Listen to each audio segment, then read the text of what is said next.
சிவராஜ் சித்த வைத்தியசாலை ஹொசூர் கிளை தினசரி காலை 7 மணி முதல் இரவு 8 மணி வரை மருத்துவரை சந்தித்து ஆலோசனை பெறலாம். தொடர்புக்கு 8110803500. தற்போது வந்துள்ள அண்மைச் செய்தி.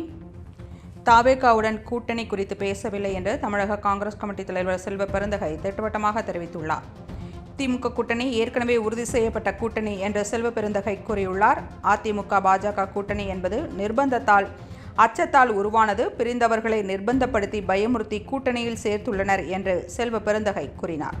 பிப்ரவரி இறுதியில் ராகுல் காந்தி தமிழகம் வர திட்டமிட்டுள்ளார் என்று செல்வ பெருந்தகை தெரிவித்துள்ளார். தற்போது வந்துள்ள அண்மைச் செய்தி. தாவேகாவுடன் கூட்டணி குறித்து பேசவில்லை என்று தமிழக காங்கிரஸ் கமிட்டி தலைவர் செல்வ பெருந்தகை திட்டவட்டமாக தெரிவித்துள்ளார்.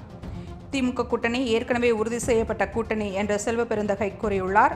அதிமுக பாஜக கூட்டணி என்பது நிர்பந்தத்தால் அச்சத்தால் உருவானது. பிரிந்தவர்களை நிர்பந்தப்படுத்தி பயமுறுத்தி கூட்டணியில் சேர்த்துள்ளனர் என்று செல்வ பெருந்தகை கூறினார். பிப்ரவரி இறுதியில் ராகுல் காந்தி தமிழகம் வர திட்டமிட்டுள்ளார் என்று செல்வ பெருந்தகை தெரிவித்துள்ளார். தற்போது வந்துள்ள அண்மைச் செய்தி. தாவேகாவுடன் கூட்டணி குறித்து பேசவில்லை என்று தமிழக காங்கிரஸ் கமிட்டி தலைவர் செல்வ பெருந்தகை திட்டவட்டமாக தெரிவித்துள்ளார். திமுக கூட்டணி ஏற்கனவே உறுதி செய்யப்பட்ட கூட்டணி என்று செல்வ பெருந்தகை கூறியுள்ளார். அதிமுக பாஜக கூட்டணி என்பது நிர்பந்தத்தால் அச்சத்தால் உருவானது. பிரிந்தவர்களை நிர்பந்தப்படுத்தி பயமுறுத்தி கூட்டணியில் சேர்த்துள்ளனர் என்று செல்வ பெருந்தகை கூறினார். பிப்ரவரி இறுதியில் ராகுல் காந்தி தமிழகம் வர திட்டமிட்டுள்ளார் என்று செல்வ பெருந்தகை தெரிவித்துள்ளார்.